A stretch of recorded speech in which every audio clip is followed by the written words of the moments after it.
8 मार्च वसुंधरा राजे पूर्व मुख्यमंत्री का जन्मदिन है सर, और वो पूजा वैसे भी बहुत पूजा अर्चना उनकी रहती है। इस बार भी 8 मार्च को 7 को भी पूजा है, 8 को भी सुबह 4 बजे की आरती अटेंड करेंगी वो, 56 भोग है, तमाम चीज़ें। लेकिन एक गुट वो है, वो ये मान रहा है कि ये यात्रा निकलेगी, शक्ति परीक्षण है। सर पॉलिटिकल असर क्या होगा इस 8 मार्च के बाद का? पॉलिटिकल असर तो ऐसा है कि now Vasundhara Raje is enigma. Madam ज़्यादा अच्छा अंग्रेजी समझती है, मैं तो मोटी बुद्धि से बोल रहा हूँ। एनिग्मा, रहस्य जो है इस समय, ठीक है। एक तरफ तो क्या है, रात मैंने शादी में देखो बड़े उत्साह में थी वो कमांड में एज सिटिंग चीफ मिनिस्टर, ठीक है। इतना उत्साह था उनके, मोरल, बॉडी लैंग्वेज सब कुछ था ये। और दूसरी तरफ क्या है कि उनका ये बात तय है कि तालमेल पूरा भी नहीं बन पाया उनका दिल्ली से कोई यहाँ को। उनके मन में कई शंकाएँ आशंकाएँ सब रहती हैं। तो कुछ यूनुस खान जैसे एडवाइज़र्स ने और दूसरे लोगों ने जो क्लोज हैं, अशोक परनामी, इन सब ने सुझाव दिया, रोहिताज शर्मा, कि मैडम ऐसा करें, इस तो कैसे बैठे रहेंगे एकांतवास में। आज 2 साल हो गए सरकार बने हुए, 2023 दूर है, थोड़ा अपन एक्टिव होते हैं। दिल्ली मैडम मिल के आई अमित शाह से, नरेंद्र मोदी से, मन में थोड़ा उत्साह था। उन्होंने कहा आगे बढ़ो जो है। अब आगे बढ़ो क्या है, तो पॉलिटिकल लैंग्वेज होती है, आप एक्टिव होइए। लेकिन एक संवाद बना तो टेंशन दूर हुई दिमाग की, भी हाईकमान नाराज़ नहीं है मुझसे। तो जयपुर में आई, यहाँ पे समर्थकों को फ़ोन किया, समर्थकों ने पूछा भी क्या है, उनका ऑल इज़ वेल। अब समर्थकों की इतनी हिम्मत नहीं पूछे मैडम से ऑल इज़ वेल का मतलब क्या है, what next, what all is well जो है, ठीक है। अब वो है जैसा है। तो उस अब मुद्दे में क्या हुआ उसको देखते देखते समर्थकों ने कहा मैडम बर्थडे आ रहा है अपना, कि हाँ सिविल लाइन से मनाते थे, 5-6 हज़ार लोग जाते थे। और आज भी मैडम पॉपुलर हैं। मैं पहले भी कह चुका हूँ कि 3 मोस्ट पॉपुलर लीडर हैं राजस्थान में, Ashok Gehlot, Vasundhara Raje and Sachin Pilot. He is the 3rd most popular leader in Rajasthan, Pilot, ठीक है ना। आप चाहें ना चाहें, लेकिन जो यथार्थ है ग्राउंड पे वो ये है सामने। अब हो सकता है गैप बहुत हो, अशोक गहलोत 70 पे हो, पायलट 30 पे हो, मैडम 40 पे हो, वो 20 पे हो, वो डिफरेंट है। लेकिन जो बनता है सीरियल वो इस हिसाब से है।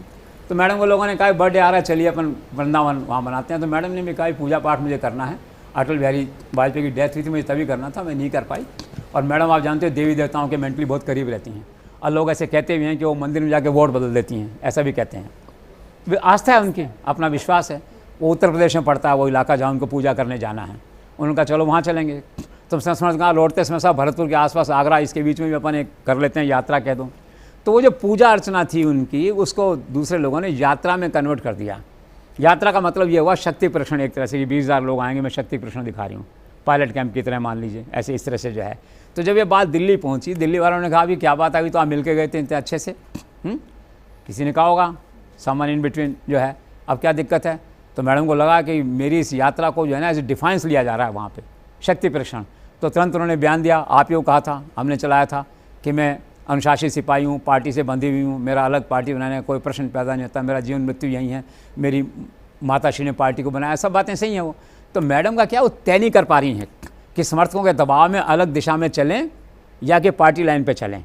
तो इस सारी स्थिति में क्या है, ये एक उधेड़-बुन सी हो गई है। मैडम कितनी अर्चना पूजा में चली जाएं, कुछ ही कर लें, मैसेज बाहर यही जाएगा कि मैडम यात्रा निकाल रही हैं। ट्रेजेडी। सो बस आपके इस जवाब में बहुत सारे लोगों का दिल टूटा है, क्योंकि आपने 3 लीडर्स का नाम ले लिया, जबकि राजस्थान में बीजेपी में 8-10 और कांग्रेस में 5-7 मुख्यमंत्री कैंडिडेट तैयार हैं। वो ठीक है आपका कहना, मैं ग्राउंड में कह रहा हूँ। आज अगर एक सर्वेक्षण हो या मुझसे एज इंडिविजुअल पूछा जाए कि राजस्थान के 3 लोकप्रिय नेताओं के नाम बताइए, क्राउड पुलर, इंटेलेक्चुअल की बात नहीं कर रहा मैं, परफॉर्मेंस की बात नहीं कर रहा मैं, यंग ओल्ड की बात नहीं कर रहा, ठीक है, क्राउड पुलर। तो between the 2 Gehlot and Vasundhara by turn.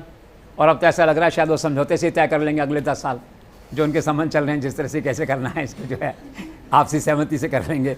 And then 3rd जो पायलट, जिस तरह से उसको चाहे 5,000 लोग यहाँ हो, आज वो डिप्टी CM नहीं है, एक MLA है, क्या हैसियत होती है। गाड़ियाँ घोड़े कितने दिन इकट्ठे करोगे, 2,000, 200, 250, आखिर पैसे लगते हैं, फ्री में तो कुछ होता नहीं। और जिस मिनट में जाता है 4-5 हज़ार लोग तो आ जाते हैं ना। तो मुझे आप एक व्यक्ति बता दीजिए पायलट के अलावा तीसरे नंबर पे 4,000, 3,000, 5,000 लोगों का क्राउड इकट्ठा कर सकता हो, सुओ मोटो, कोई नहीं है वहाँ पे। और मैंने इस नाते कहा, अब दिल टूटने का तो ऐसा भाग्य किसी ने किसी का पढ़ा नहीं है। और ओम माथुर के भाग्य में तो बन जाएंगे चीफ मिनिस्टर, वो सतीश पूनिया को बन जाएंगे चीफ मिनिस्टर, जिसके मन में है। इधर धारीवाल जी का कुछ होगा है तो वो बन जाएंगे, कभी कल्ला साहब बन जाएंगे। तो गहलोत ने